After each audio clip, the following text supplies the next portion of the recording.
Hello, dear friends. Let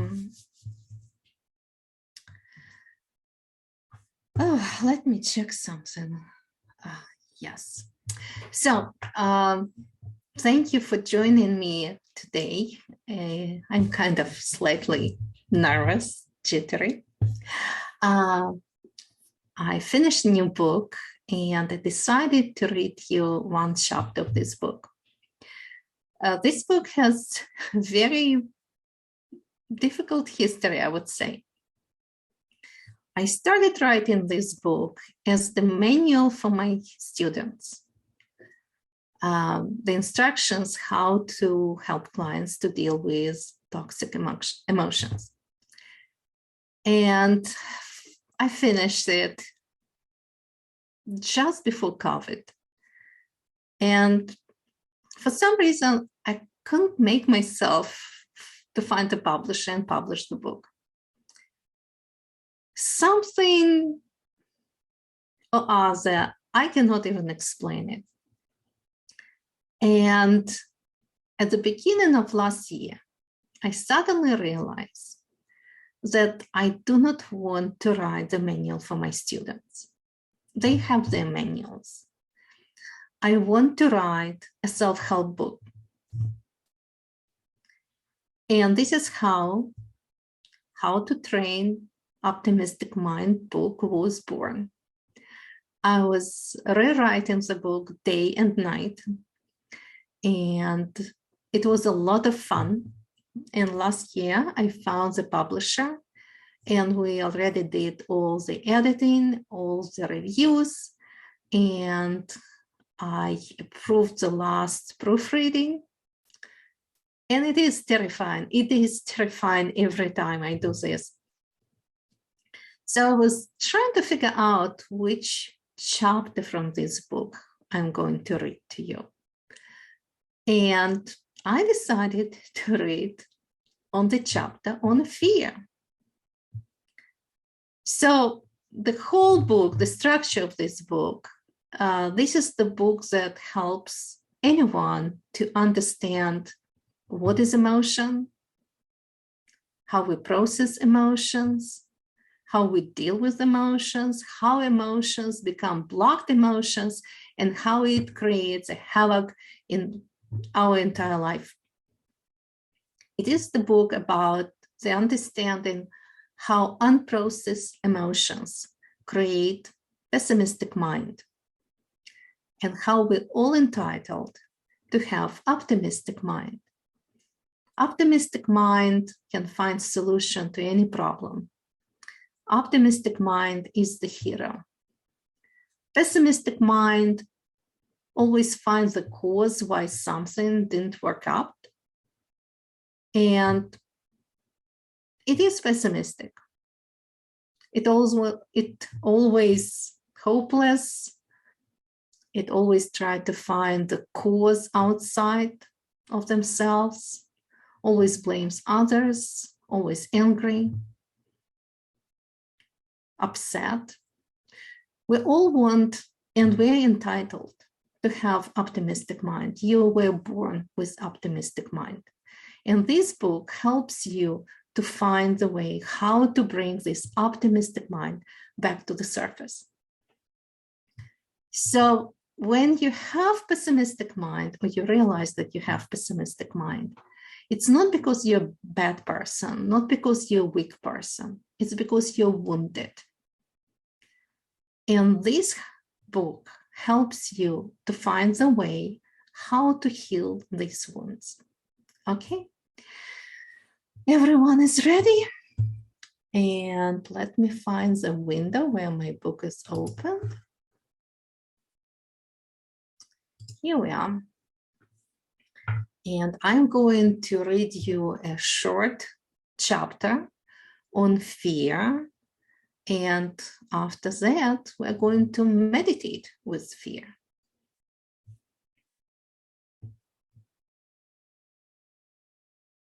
Pessimistic mind is always afraid of the outcome, always suspicious of people who look or act differently or have different worldviews, always dramatic. Optimistic mind is always alert, always ready to adapt to the changing situation, always composed. The emotion of fear carries the most useful energy for our survival. The body uses this energy in case of immediate danger. It fuels our reactions, mind, and muscles for split-second decisions. Paralyzed with fear means that a person who experiences fear blocks it, and the body lacks necessary energies to deal with a dangerous situation. The body composes itself for a war mode and is ready to spring into action, but there is no electricity to fuel the engine. A person who does not block the energy of fear is locked and loaded. The body utilizes the energy and is prepared to deal with any eventuality. Remember, when you experience any emotion, you experience it the same way everyone else does. Unpleasant emotions are unpleasant to experience, whether you're a seasonal Navy SEAL or an elderly lady. Let me tell you a story. In the middle of the night, two people in two different cities are walking through a dark, deserted parking lot next to a cemetery towards their cars.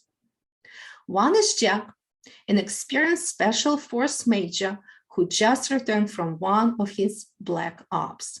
The second person is you. It is quiet and a little creepy. Suddenly, both of you hear heavy steps behind. Did you just jump? Sorry, I didn't mean to scare you. It is just a story I wrote to make a point. Just step away from your own fear, take a deep breath if you need to, and tell me honestly, do you think Jack was scared too? Why not? Jack is also a human. Not to mention, Jack has more reasons to be scared than you. He might be a target of a revenge. Remember, he just got back from a dangerous mission. Of course, you might be the target of a serial killer or a zombie. It is midnight and you're standing next to a cemetery after all.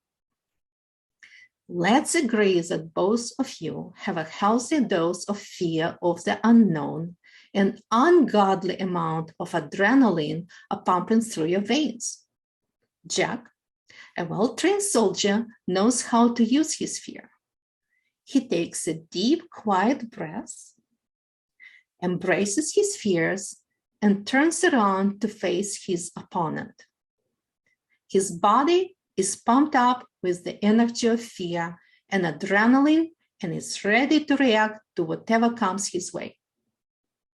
And he gets a bear hug from his brother.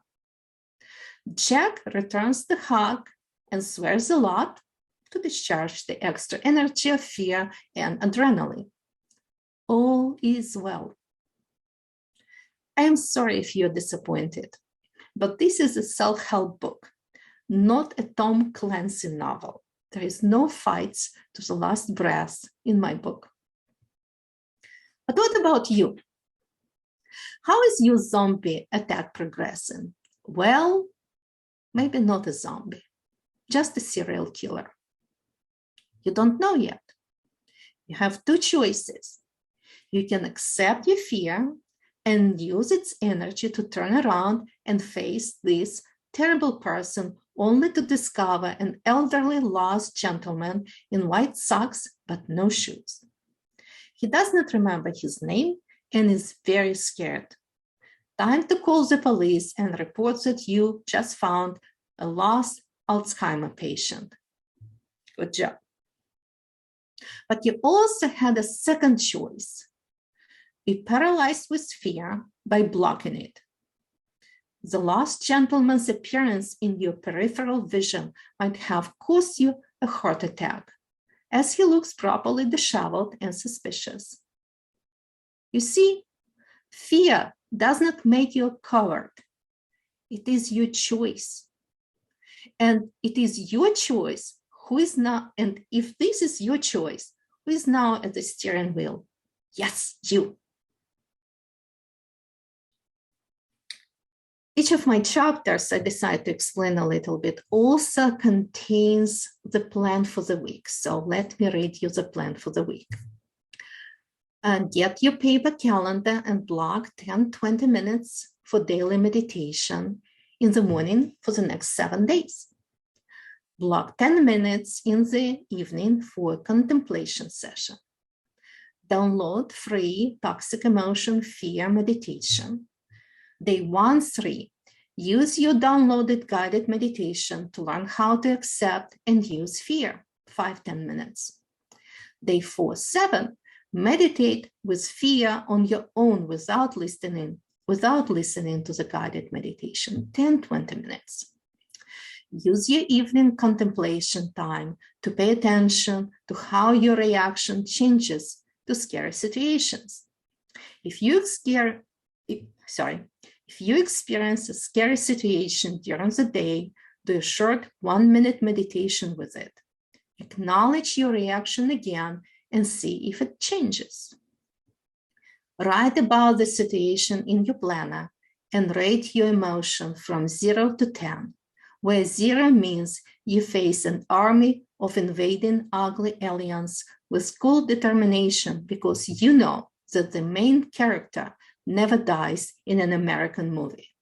10 means when you see a spider, you pray for deliverance and ultimately faint. Well, it was a short chapter.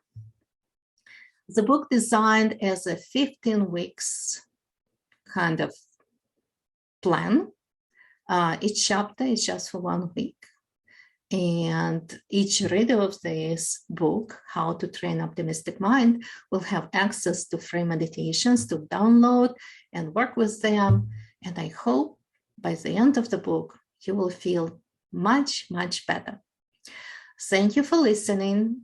When I get my whole book design back, I'm going to make additional announcement and reveal the book and the cover, and I will start taking pre-orders. Okay, I'll talk to you soon. Bye-bye.